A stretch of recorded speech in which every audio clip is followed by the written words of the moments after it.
Hello, everyone, and welcome back. Thanks. And we're ready for our final session of the day. And you're in for a real treat here because we have one of our award winners from our SIPS Excellence in Procurement Awards from this year. They won the Best Use of Digital Technology Awards. And we're joined today by Soumya from the government Emarketplace, all the way from India, to give us some insights today on how they digitally reimagined public procurement in India. Hi, Soumya, how are you? I'm doing very well, Emma. How are you? I'm very well indeed. We're very excited to hear this case study. So I'm going to hand over to you, but please make sure that you put your questions in the Q&A box and I'll look out for them there and in the chat. Don't leave them to the last minute. We literally got one in by the skin of their teeth on the last session. So try and get your questions in as early as possible. So Soumya, I'm going to hand over to you and I shall be back at the end to facilitate the Q&A. So best of luck. Over to you. Thank you, Emma. Hi, everyone. I cannot see your faces, but I assume you're all there. A very good morning to all of you. I'm Soumya Karun, and I'm the Chief Manager for Strategic Initiatives at the Government Emarketplace, more popularly known as GeM here in India, which is the Government of India's National Public Procurement Portal. And I'm here to talk about, at this closing keynote session, on how GeM has completely and digitally reimagined how public procurement takes place in India. Not only through the development of an end-to-end digital marketplace, but also by the enabling and the facilitation of a vast and truly diverse digital ecosystem of buyers and sellers. And so we were quite thrilled and really pleased to emerge and be chosen the winner in the Best Use of Digital Technology category. And I'm really excited to share more about what this journey has been like for us on this platform. So before I get started, on the meat of what this presentation is going to be, which is essentially going to be about what the digital reimagination is like, I want to set some context. Now, public procurement in India is estimated to be between 20 to 22% of the annual GDP of the country. And with the size of the Indian economy at 1.95 trillion pounds, this amounts to public procurement of value of over 360 billion pounds annually. Now, the enormous scale of this key government function necessitates the highest standards of efficiency, transparency, accountability. And it also highlights the importance of public procurement as a policy instrument, to promote resource efficiency, prevent mismanagement, corruption, and also drive positive socio-economic change. So given that it was this complexity and this priority of public procurement that led into the creation of GeM, I want to talk about what the procurement process itself looked like. Now, procurement process anywhere is really complex, as I'm sure most of you in the audience will testify. But I think public procurement, by virtue of all the things that I mentioned previously, by virtue of all the mandates that it has in terms of transparency, accountability, and also due to the really complex rules, policies, processes, which continue to be really complex, that characterize procurement in India, public procurement is a completely different beast. So previously, public procurement in India was characterized by completely manual, paper-based, inefficient, opaque, time-consuming processes conducted completely offline. This was even further complicated by really fragmented and complex policy landscape. Buyer organizations were limited by the lack of competitive prices, unreliable quality of products and services, and the burden of manual process flows. Suppliers and service providers, again, had really cumbersome vendor registration processes, non-transparent verification processes, and of course, long and protracted payment cycles. So the procurement ecosystem in India was very much like a wild, overwrought, overgrown jungle. And it is in this context that the Government Emarketplace, or GeM, was launched in 2016. And the goal was for GeM, when the Indian government set up GeM, it was to radically reimagine these public procurement systems and processes, some of which are over 100 years old. And it was intended that this would be a technology-driven platform, and therefore it was recognized that it required a fundamental shift from the legacy procurement processes and policies. And this was incredibly hard, right? Because what we needed to do was to take what were really, really old legacy processes of public procurement and translate that into a digital platform. The platform needed to have high-level capabilities like multiple procurement modes. It needed inbuilt policies for automated market adjustments. It needed processes that enabled, vibrant buyers and seller ecosystems. On top of that, it also needed to ensure that the complex policy landscape that we had. So there was the procurement law, there are various constitutional arrangements between government bodies, there are several preferential market access policies. All of these had to be given effect to seamlessly across users on a single platform. Again, procurement practices of large government entities like ministries of defense, of railways, of public sector enterprises, these were also really differentiated and diverse. So what we needed to do was realign the procurement systems and procedures of an entire spectrum of central state government ministries, departments across the length and breadth of India.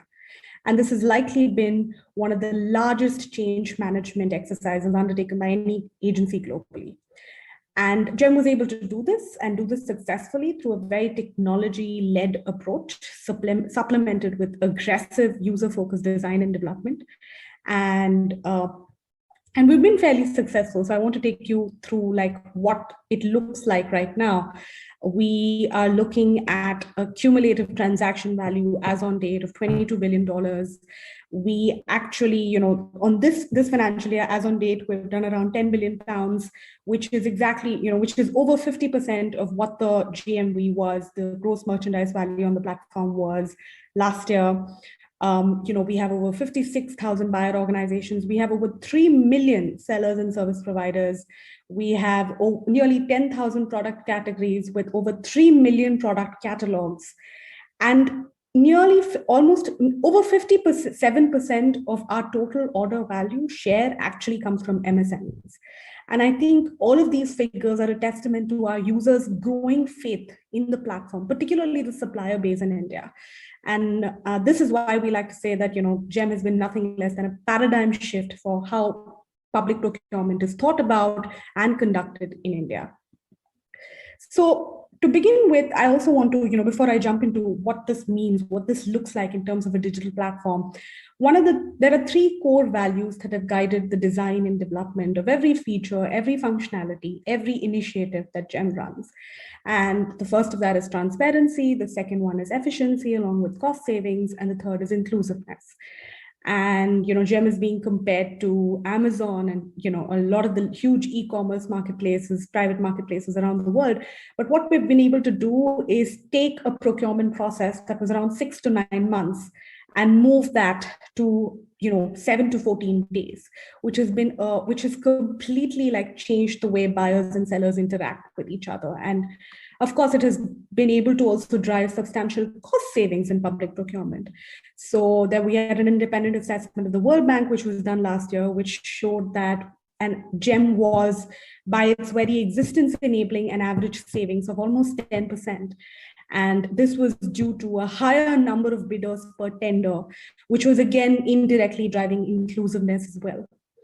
So in only the 5 years that it's been set up since 2016, GeM has grown dramatically. This is a comparison with the other national public procurement systems around the world.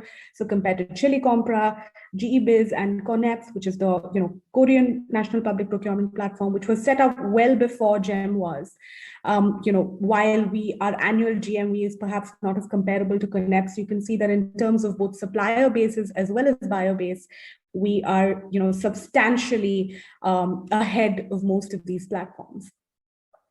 So having set that context, I now want to talk about what the marketplace looks like. So this is an end-to-end, paperless, cashless, contactless, open marketplace.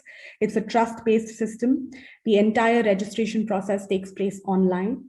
And we have a bunch of different features and functionalities and digital processes that drive quality, that drive transparency, and that drive efficiency across the platform. So when it comes to quality, we have a rigorous online product approval process.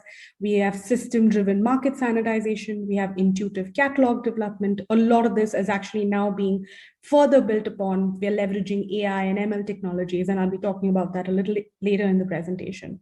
Again, transparency is very important to us. So there is complete masking of seller IDs for transparency. There are system-driven vendor ratings. There's visibility of all bids and contracts on the platform because it's, we believe in open data.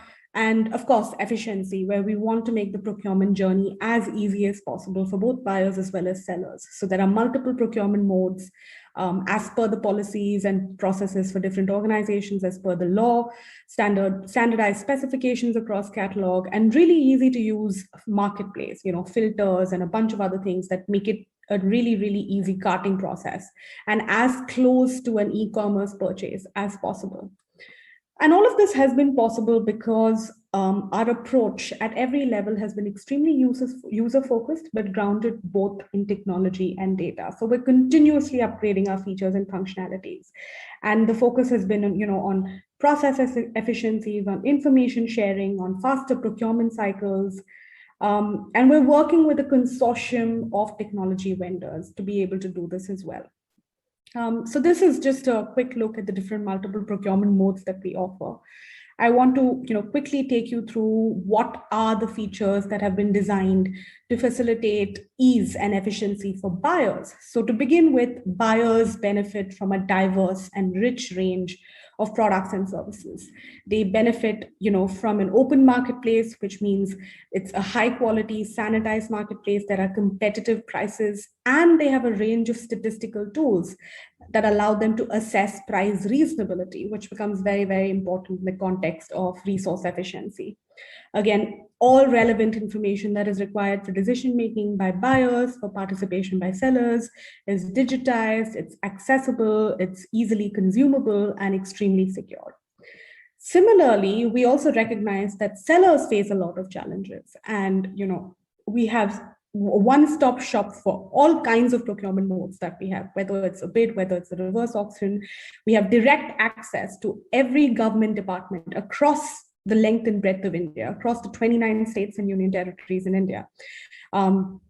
We have product suggestion facilities that are available for sellers. And we also pay very close attention to what are the pain points for our users. So one of the pain points for users typically tends to be protracted payment cycles. So we implemented a new functionality which promotes greater discipline and timeliness in payments to vendors through the automatic generation of receipts and the levy of penal interest on delayed payments. And we were able to push for the policy change on this as well. So this gives digital form to a policy imperative and is a radical deviation from business as usual, right? Because it underlines the platform's commitment to overhauling the government procurement ecosystem. I also want to take a quick minute and talk about inclusiveness, because that's one of the key values as well. And how do you digitally implement that? That means not only making the platform usable and accessible to every type of seller, but catering to the unique contexts and limitations of, maybe some of the niche, underserved, marginalized seller segments. Maybe they're not digitally savvy. So how can we make this as accessible as possible? How do we ensure that they are able to access the platform and use the platform and complete their procurement participation journey as easily as possible? The platform itself is available on 11 different Indian languages, so the idea is to make it as accessible to as wide an audience as possible. By virtue of the sheer ambition that GeM has and the volumes that we do, we're also integrated. So we don't operate in silos. GeM is integrated with a diverse range of stakeholders. So we're obviously integrated with banks and payment gateways for transaction and data exchange and online payment processing. Similarly, we're also integrated with bill discounting and credit financing platforms, because by virtue of inclusiveness, we are actually leading fintech initiatives and enabling initiatives and technologies that allow easier access to credit for some some of our smaller sellers. We have data and other authentication partners, whether it's the income tax department, whether it's the Ministry of Corporate Affairs, which enable authentication because it is a trust-based system at the end of the day. And then, of course, we have our government buyers who are integrated with their ERP systems, who are integrated with their financial management systems. So all of this sort of comes together and works seamlessly to ensure that the platform works as a unified sort of portal across the board. I talked about how transparency is really important to us. I talked about open data. We have a transparent bidding module. We have, transparent authentication. We enable informed decision making, both for the buyers as well as the sellers. So the buyers get, price reasonability tools, assessment tools. They get authentication status on sellers and brands. They get incident statuses for sellers to understand how the seller has performed. How do other buyers like their engagement with a certain seller? Similarly, sellers are also provided this information. So sellers get information on buyers' payment histories. They get to know what their order acceptance and bid participation rates are like. How are they rejecting products and brands? What reason are they rejecting products and brands for? So all of this sort of injects more transparency into the ecosystem. Similarly, efficiency is extremely important to us. So we have a really world-class catalog management system, which enables a standardized, sanitized marketplace. We have an incident management system where both buyers and sellers can use the platform to raise incidents on specific issues against each other, which are then looked at and reviewed and resolved as per the rules and policies of the platform. Again, we have it's simply the fact that we're providing a unified user experience and reducing the administrative burden on the manual processes in itself, of course, drives efficiency. But the point is that on top of that, we're creating all of these digital features and all of these functionalities, which make that process that much more easier and that much more delightful for the user.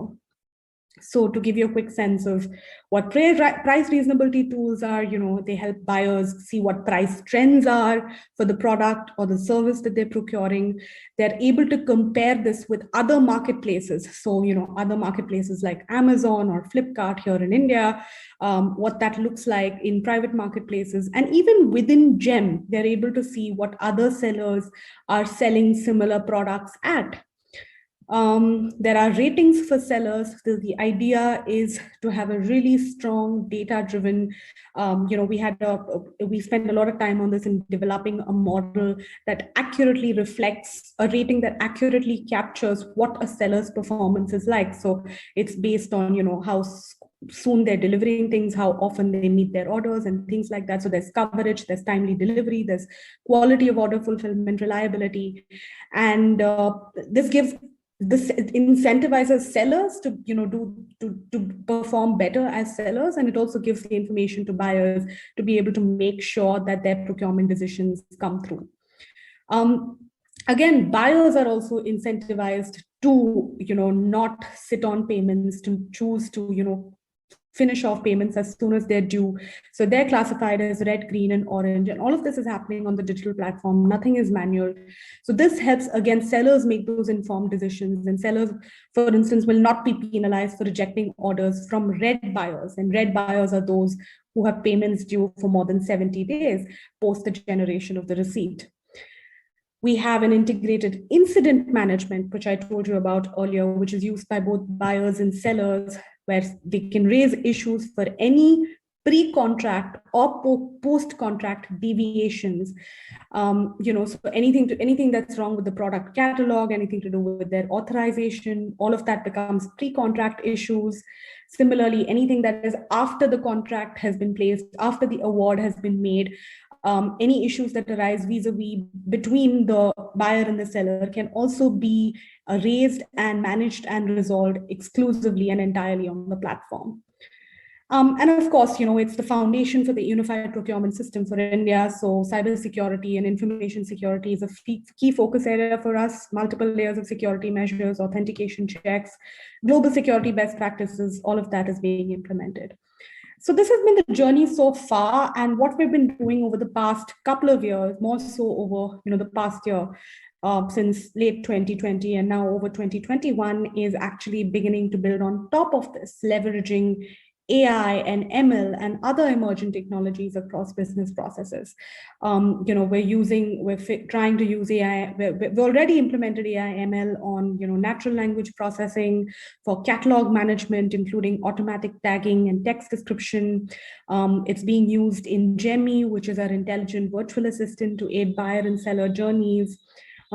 We are using several applications of AI and ML in our fraud and anomaly detection module, which is extremely important to us because identifying cartelization and collusion between buyers and sellers is a really important priority, given that efficiency, cost savings, and transparency is one of the key values. Similarly, for customer mapping, behavior prediction, product recommendation engine, product inspection tools for market sanitization, and intelligent search using natural language processing, all of these are the areas in which we're currently using AI and ML. We're also, in the process of implementing blockchain for GI tagging for, the GI products in our marketplace. So that was a quick overview of, what we call the digital reimagination of public procurement in India. And that brings me to the end of my presentation. I hope that was useful, and I'm happy to answer any questions that may have come up. Excellent. Thank you so much. I mean, the sheer scope and breadth and depth of this project was really what captured the hearts and minds of our judges. And I have to tell you, some of the categories, we have a really tough decision on who the winner was going to be, but there was absolutely no doubt that this one stood out head and shoulders against a lot of our other submissions, which were, of really, really great quality. But I was just looking at the comments that we had from some of our judges. It was just like, wow, can I have this? It's from one of our judges. So they were absolutely blown away by the scale of this project, and I think that's what came through, just at the amount of scope that you included. And I particularly like the inclusiveness and accessibility of the platform. And I know from your submission there was lots of talk about how you use why this was important to engage SMEs and women-owned enterprises, and that's something that was really important for you, I guess. Yes, absolutely. And how was that adoption? Did you have to go through in more detail with and handhold some smaller organizations and less mature? I guess that would have taken quite a lot of resource. It's an ongoing process, and I think it's going to take us a while before we onboard the entire universe of these underserved segments. We're not just looking at small business, small and medium enterprises, because in today's ecosystem, but due to COVID, a lot of them have already sort of entered the digital ecosystem and are beginning to participate. But we're actually far more ambitious than that, because we're trying to sort of onboard tribal artisans and weavers and handicraft makers who are not even in cities, they're in the rural, remote regions, perhaps are using a smartphone for the first time in their lives. And this is an opportunity for them to do business with the government, have a guaranteed, line of business constantly, to be able to, do business with the government and earn a livelihood. So this is something that, of course, we focus on what we can do digitally to enable them, but it also requires a lot of handholding, a lot of offline outreach initiatives, and seeking them out and figuring out how best we can onboard them. Excellent, great stuff. Now, transparency is something that's key to this platform as well. We've had a question through from Sander. Are all contract details shared with the public, or only a summary? And also post-award contract performance management. So, what kind of information are you completely transparent on, and what kind of sits behind a wall? I guess there's some commercial implications of sharing too much. Yeah, so almost all contract details, with the exception of PII, which is personally identifiable information, sensitive personal information, is available online for public consumption.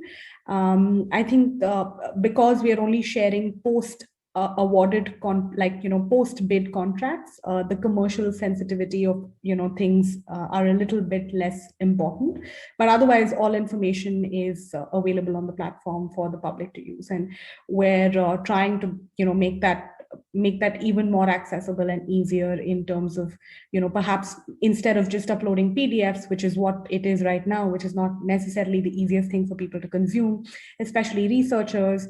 We're hoping to be able to go one step ahead and make that easier as well.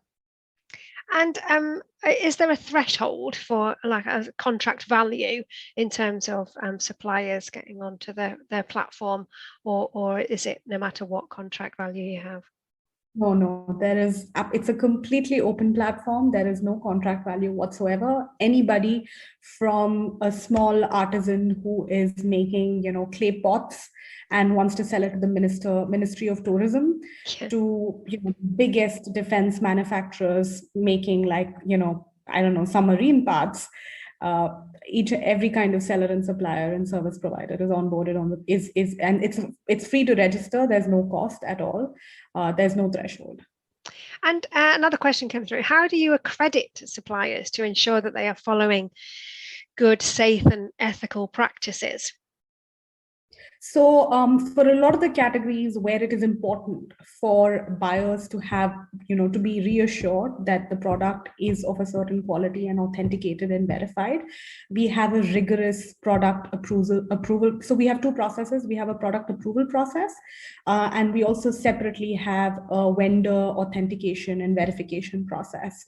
The first of which is online and the second is offline, because, sometimes you have to go into if there is a manufacturer, or if it's an original equipment manufacturer, you have to ensure that the factory is up to the standards, and the materials they're using are correct and things like that.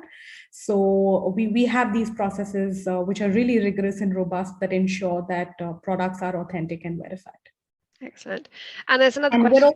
Just to supplement that, we're in fact also going to be using AI ML to make a lot of these processes faster and easier, and less. So this is the part where it takes a lot of time for sellers, because this is something that inevitably takes time because it is a manual verification process. And we're hoping to we will be using over the next 6 months AI and ML to speeden up a lot of these processes. Excellent. And another question has come through. Excellent presentation, and similarly on this the size and scope. What on earth is the size of the procurement team behind this? behind GeM managing it all? You must have an army of people. You would actually be surprised. We are a team of around 35 to 40 people, which is the business and policy and management team. We work with a service provider who's built the platform for us, which has 200 odd folks. So it amazes us every day that we've been able to achieve this with such a small team. But we're very ambitious. We're growing at a very fast pace, and we're hoping to sort of increase our team size very soon. Excellent. What percentage of the contracts, for another one through from a viewer here, what percentage of the contracts are local Indian-owned companies? And does the government expect certain thresholds to be met? So are there targets on using local suppliers? So there are policy imperatives. Earlier last year, Prime Minister Narendra Modi, issued certain directives which requires government buyer organizations to meet certain local content requirements. It's called the Make in India program. So buyers are, expected to be able to match that, and therefore sellers are also supposed to submit and authenticate their local content, in their products. So that's the answer to your second question. To answer your first question, currently all our sellers and suppliers are Indian based. We do not at the moment have sellers and suppliers registered abroad, but that's not out of the possibility. It could happen. Great stuff. And another last question through: how important is sustainability agenda and the net zero commitments, and how are you kind of implementing that? Quite important, actually, especially over the past couple of years, we've really started thinking and talking about how, as GeM, given that we play such a critical and central role in sort of leading the conversation around what forward-looking public procurement looks like in India. This is something that we're really thinking through. So, for instance, we recently launched a category of green air conditioners, which we worked with we worked with a wing of the United Nations called the UNEP. We're working with a lot of other multilateral organizations to be able to understand what more green and sustainable categories look like. We are featuring them in the marketplace. It is, at the end of the day, the market is the market, and there's nothing we can do to be able to, the buyers will buy what they buy. But we are trying to make sure that, the buyers know that these green and sustainable categories exist, and we're trying to onboard more and more of these categories on the platform. And that's definitely a very focused agenda point for us. Excellent. We're out of time, but that was fascinating, and quite clearly evidence there on why you were such a worthy winner at the award. So congratulations once again, and thank you so much for sharing our story with us. That was really great, fascinating stuff. Thank you for giving us the space. Thank you.